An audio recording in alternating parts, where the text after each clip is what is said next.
വണ്ടി കടയിട്ട് വഴിയിൽ എടുക്കുന്നൊന്നല്ല കേട്ടാ, നിങ്ങൾക്ക് വേണ്ടി കാണിച്ചു തരാൻ വേണ്ടിയിട്ടാണ്. കാരണം എല്ലാവരും പറയും നിങ്ങൾ യൂട്യൂബ് ചാനൽ കാണിക്കുമ്പോൾ എഞ്ചിൻ റൂം കാണിച്ചു തരില്ലെന്ന്. അതന്നെ ആദ്യം കാണിച്ചു തരാമെന്ന് വിചാരിച്ചുകൊണ്ടാണ് ഞാൻ ഇങ്ങനൊരു ഇൻട്രൊഡക്ഷനിൽ ഇങ്ങനെ തന്നെ പറഞ്ഞത് കേട്ടോ. പിന്നെ നിങ്ങൾ പുതിയ കാറൊന്നും വാങ്ങണ്ട, നിങ്ങൾക്ക് നേരെ പകുതി വിലയ്ക്ക് വളരെ വിരലിൽ എണ്ണാവുന്ന ഒരു കൊല്ലം മാത്രം പഴക്കമുള്ള 36,000 കിലോമീറ്റർ കമ്പനി സർവീസിൽ സിംഗിൾ ഓൺഷിപ്പ് ഒരു ക്രെറ്റ EX ഓപ്ഷനാണ് നിങ്ങൾക്ക് കൊണ്ടുവന്നിട്ടുള്ളത്. ആദ്യം തന്നെ ഞാൻ നിങ്ങൾക്ക് അതിന്റെ എഞ്ചിൻ റൂം കാണിച്ചു തരാം. ഞാൻ അതിനൊരാൾ പരാതി പറയരുത് കേട്ടോ. എഞ്ചിൻ റൂം കണ്ടോ, ഇവിടെ ഒക്കെ ഈ കമ്പനിയുടെ സ്റ്റിക്കർ കാര്യങ്ങളൊക്കെ അവൈലബിൾ ആണ്. ഒരു തുണ്ട് ഓയിലേക്ക് പോലും വണ്ടിക്കില്ല. പിന്നെ ഇത്തിരി പൊടി ഉണ്ട്, ഡസ്റ്റ് ഉണ്ട്. അത് നോർമലി എല്ലാ വണ്ടിക്കും പറഞ്ഞാൽ തന്നെ നമ്മൾ കഴുകി തുടക്കി കാര്യങ്ങളൊന്നും ചെയ്തിട്ടൊന്നുമില്ല. അതുകൊണ്ടാണ് ആ ഡസ്റ്റ് നിൽക്കുന്നത്. അപ്പുറമാണ് കാര്യങ്ങളൊക്കെ നോക്കിയോ, ഊര് അനക്കാൻ പറ്റിയില്ല വണ്ടിക്ക്. ഒരു തുണ്ട് തട്ട് പോലും ഇല്ലാത്തൊരു കിടിലൻ വണ്ടിയാണ് നമ്മൾ കൊണ്ടുവന്നിട്ടുള്ളത്.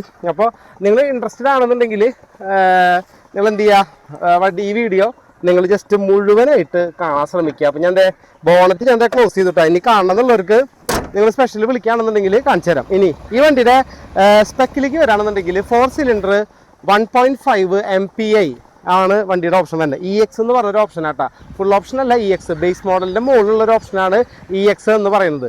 അപ്പോൾ നിങ്ങൾ ഇതിൽ വേറെ റീപ്ലേസ്മെൻറ്റ് കാര്യങ്ങളൊന്നും തന്നെ വന്നിട്ടില്ല കേട്ടോ. പിന്നെ എന്താ പറയുക, 6 സ്പീഡ് മാനുവലാണ് വണ്ടി വരുന്നത്. ഇതിൻ്റെ സൈഡ് ബോഡി കാര്യങ്ങളൊക്കെ ചെറിയ റീപെയിൻസുകളൊക്കെ വന്നിട്ടുണ്ട്, ചെറിയ സ്ക്രാച്ചൊക്കെ വന്നപ്പോൾ അല്ലാണ്ട് മേജറായിട്ടുള്ള ഇഷ്യൂസ് ഒന്നും വണ്ടിക്കില്ല. ഇനി ഞാൻ ഇതിൻ്റെ ഇൻറ്റീരിയർ ഒന്ന് കാണിച്ചു തരാം കേട്ടോ. പിന്നെ ഞാൻ പറയുകയാണെന്നുണ്ടെങ്കിൽ ഈ ഓണായിട്ട് നിങ്ങൾ ശ്രദ്ധിക്കേണ്ട കാര്യം എന്താ, നിങ്ങളെ സംബന്ധിച്ചിടത്തോളം നിങ്ങൾക്ക് ഒരുപാട് ആഗ്രഹങ്ങളും സ്വപ്നങ്ങളും ഒക്കെ ആയിട്ടായിരിക്കും നിങ്ങൾ ജീവിക്കുന്നുണ്ടാവുക.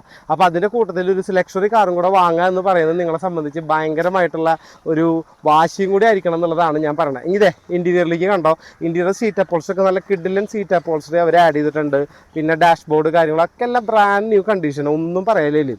ഒക്കെ നല്ല പക്ക പുതിയ കണ്ടീഷനിലാട്ടോ വണ്ടിയുടെ ഇൻറ്റീരിയറൊക്കെ എടുക്കുന്നത്. അപ്പോൾ ഇതെന്താ പറയുക, ഇലക്ട്രിക്കൽ മിറർ കാര്യങ്ങൾ ഇതൊക്കെ അവൈലബിൾ ആണ്. പവർ വിൻഡോസ് അവൈലബിൾ ആണ്. എല്ലാം വണ്ടിയുടെ പക്കയാണ്.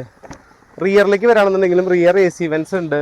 ബാക്കിലിരിക്കുന്നവർക്ക് നല്ല സൗകര്യമായിട്ടിരിക്കുക, നല്ല സൗകര്യമായിട്ട് വണ്ടി. പൊതുവേ ഞാനിപ്പോൾ ഇതൊരു 3-4 ദിവസമായിട്ട് യൂസ് ചെയ്യണം. അപ്പോൾ നല്ല സൗകര്യമുള്ളൊരു വണ്ടിയാണ്. ബാക്ക് സീറ്റും നല്ല നീറ്റാണ്. ഇനി ടയർ കണ്ടീഷൻ അത്യാവശ്യം നല്ല അടിപൊളിയാണ്. കാരണം എന്താണെങ്കിൽ ഒരു വണ്ടി മേടിച്ച് കഴിഞ്ഞാൽ നമുക്കൊരു 60,000 കിലോമീറ്റർ വരെ പുതിയ ടയറിന് കിട്ടും. അപ്പോൾ ഇതിന് 36,000 കിലോമീറ്റർ ആയിട്ടുള്ള, അപ്പോൾ ഇനി ഓൾമോസ്റ്റ് ഒരു 10-20,000 കിലോമീറ്റർ സുഖമായിട്ട് നമുക്ക് ഡ്രൈവ് ചെയ്യാം.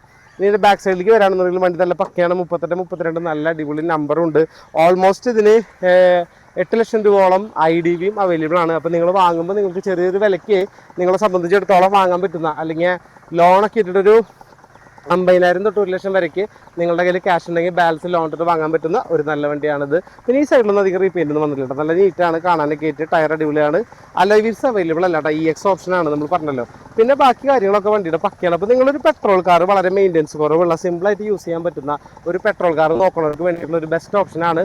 വണ്ടിയുടെ മോഡൽ എന്ന് പറയുന്നത് 2022 മോഡലാട്ടോ. പിന്നെ ഇത് ഡ്രൈവ് ചെയ്യുന്ന സമയത്ത് ഗട്ടറിൽ ചാടുമ്പോഴുള്ള വലിയ കാര്യങ്ങൾ അങ്ങനത്തെ യാതൊരു ഇഷ്യൂസും വണ്ടിക്കില്ല.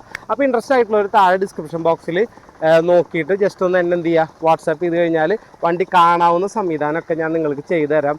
പിന്നെന്താ, തൃശ്ശൂരാണ് നിങ്ങൾ ലൊക്കേഷൻ, തൃശ്ശൂരാണ് വരുന്നത്. അപ്പോൾ തൃശ്ശൂർക്ക് വന്നു കഴിഞ്ഞാൽ നിങ്ങൾക്ക് വണ്ടി കാണാനുള്ള സംവിധാനം ചെയ്തു തരാം. പിന്നെ ഫാമിലി യൂസ്ഡ് വണ്ടിയായിട്ട്, അല്ലാണ്ട് ഇതൊരു കച്ചവടക്കാരുടെ വണ്ടിയൊന്നുമല്ല, പക്ക പേഴ്സണൽ യൂസ്ഡ് വണ്ടിയാണ്. അപ്പോൾ നിങ്ങൾ നേരിട്ട് ആർസ് ഓണറെ മീറ്റ് ചെയ്തിട്ട്, അല്ലെങ്കിൽ വണ്ടിയുടെ ഓണറെ മീറ്റ് ചെയ്തിട്ടുണ്ടെങ്കിൽ നിങ്ങൾക്ക് വണ്ടി വാങ്ങാൻ അവസരം ഞാൻ ചെയ്തു തരാം. സോ അടുത്തൊരു പ്രീമിയം വണ്ടിയായിട്ട് നമുക്ക് വീണ്ടും കാണാം.